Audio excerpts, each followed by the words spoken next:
5 టీ20ల సిరీస్‌లో భాగంగా ఆస్ట్రేలియాతో జరిగిన 4వ టీ20లో టీమిండియా 48 పరుగుల తేడాతో విజయం సాధించింది. ఈ విజయంతో టీమిండియా 5 టీ20ల సిరీస్‌లో 2-1తో ఆధిక్యంలో నిలిచింది. మొదట బ్యాటింగ్‌లో పర్వాలేదనిపించిన టీమిండియా ఆ తర్వాత బౌలింగ్‌లో అత్యద్భుతంగా రాణించి జట్టు విజయంలో బౌలర్లు కీలక పాత్ర పోషించారు. వాషింగ్టన్ సుందర్ అండ్ అక్షర్ పటేల్ ఆల్రౌండర్ షోతో అదరగొట్టారు.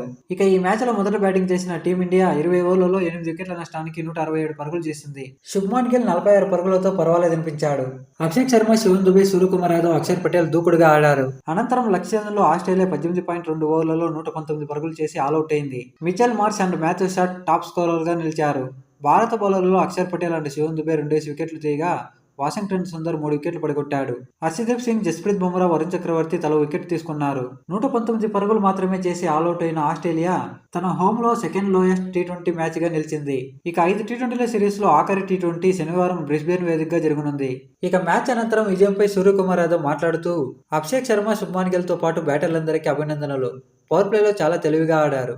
ఈ పిచ్ 200+ స్కోర్ చేయడానికి అనువైన వికెట్ కాదని వారు త్వరగా గ్రహించారు. బ్యాటింగ్లో ప్రతి ఒక్కరూ తమ వంతు సహకారాన్ని అందించారు. బ్యాటింగ్లో సమిష్టిగా రాణించడంతోనే పోరాడే లక్ష్యాన్ని నమోదు చేశాం. టీం మేనేజ్మెంట్ నుంచి స్పష్టమైన సందేశాలు వచ్చాయి. నేను, గంభీర్ ఒకేలా ఆలోచిస్తున్నాం. బౌలర్లు చాలా వేగంగా ఈ పరిస్థితులకు అలవాటు పడ్డారు. సెకండ్ ఇన్నింగ్స్లో కాస్త మంచు కురిసిన అద్భుతంగా బౌలింగ్ చేశారు. జట్టులో బౌలింగ్ ఆప్షన్స్ ఎక్కువగా ఉండటం కలిసొచ్చే అంశం. పిచ్ కండిషన్స్ బట్టి ఏ బౌలర్తో ఎన్ని ఓవర్లు వేయాలనేది నిర్ణయిస్తాం. కొన్ని మ్యాచ్ల్లో వాషింగ్టన్ సుందర్ 4 ఓవర్లు బౌలింగ్ చేయవచ్చు. మరికొన్ని మ్యాచ్ల్లో 2-3 ఓవర్లకే పరిమితం కావచ్చు. శివన్ దుబే, హర్షదీప్ సింగ్ కూడా తక్కువ ఓవర్లు వేయొచ్చు. కండిషన్స్ను బట్టే బౌలింగ్ ఆప్షన్స్ను ఉపయోగించుకుంటాం.